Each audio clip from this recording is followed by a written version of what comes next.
खबर जरा हटके। लोरमी के भालूखोंडरा में भैंस ने दी सफेद पारिया को जन्म, इलाके में कौतूहल।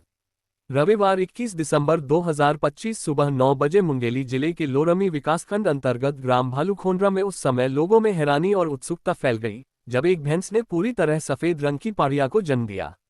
आमतौर पर भैंस की पारिया काले रंग की होती है, ऐसे में सफेद पारिया का जन्म होना दुर्लभ माना जा रहा है। जन्म के बाद से ही पारिया पूरी तरह स्वस्थ है और उसे देखने के लिए ग्रामीणों की भीड़ जुट रही है। पशुपालकों का कहना है कि उन्होंने अपने जीवन में पहली बार भैंस की सफेद पारिया देखी है। गांव में इस घटना को लेकर चर्चा का माहौल बना हुआ है और कई लोग इसे शुभ संकेत मान रहे हैं। पशु चिकित्सकों के अनुसार सफेद रंग की पारिया का जन्म आनुवंशिक कारणों जेनेटिक वेरिएशन की वजह से हो सकता है। इसमें किसी तरह की चिंता की बात नहीं है।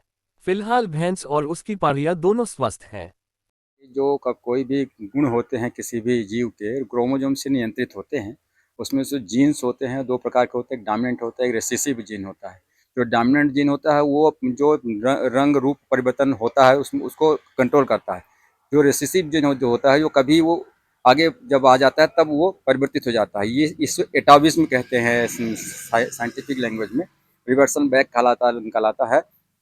थ्रो बैक के भी इसको कहा जाता है उसमें। तो इसमें से पीढ़ी दर पीढ़ी जो रंग रूप चलता रहता है, वो जब 5-7 पीढ़ी 8 पीढ़ी जब बीत जाती है तो जो रेसेसिव करेक्टर होते हैं वो उभर के जाते हैं। और ऐसी स्थिति में जो है ना तो रंग का रूप का परिवर्तन दिखता है। इसे एटाविज्म कहते हैं ये साइंटिफिक भाषा में। तो ये कोई एबनॉर्मल करेक्टर नहीं है, सामान्य नहीं है। सिर्फ रंग उसका है, बाकी उसके कोई कार्य में कमी नहीं आएगी।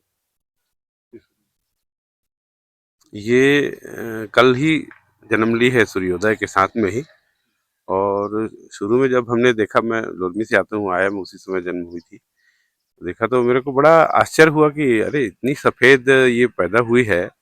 और जबकि आमतौर पे भैंस जो है वो काली या भूरी ही रहती है, और इसका जो कलर है वो देखने में कुछ मतलब भूरी से भी और अलग, कुछ सफ़ेदी लेकर ही आया। तो हम लोग को बड़ा आश्चर्य हुआ, लोगों लोगों को भी बड़ा कौतूहल हुआ, वो भी आए देखने के लिए, काफ़ी देखने के लिए। आसपास के लोग काफी लोग पहुंच रहे बहुत सारे लोग आए देखने के लिए। दिन भर कल तांता लगे रहा लोगों का कि कैसे ये सफ़ेद रंग की बढ़िया जो है वो जन्म ली है करके। और बड़ा अच्छा लग रहा है, हमारे घर में कुछ नया हुआ है, उजाला के साथ में, सूर्योदय के साथ में उजाला लेके आई है।